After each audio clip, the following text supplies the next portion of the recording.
সমস্ত মেধাবী ছাত্র জনতাকে রাজাকার বলে গালি দিয়েছিল, তখনই আন্দোলন বারুদের মতো জ্বলে উঠেছে। বাংলাদেশে স্লোগান উঠেছিল, আমি কে তুমি কে। কে বলেছে, কে বলেছে?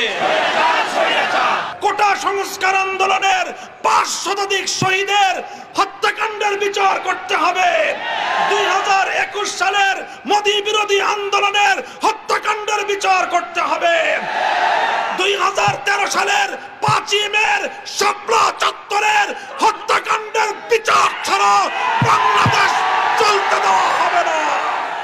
এই আগস্ট বিপ্লব, ৫ই আগস্টের এই গণ অভ্যুত্থান, এটি রচিত হয়েছে এদেশের সর্বশ্রেণীর ছাত্র জনতার ঐক্যবদ্ধ এক মজবুত দৃঢ় ঐক্যের মাধ্যমে।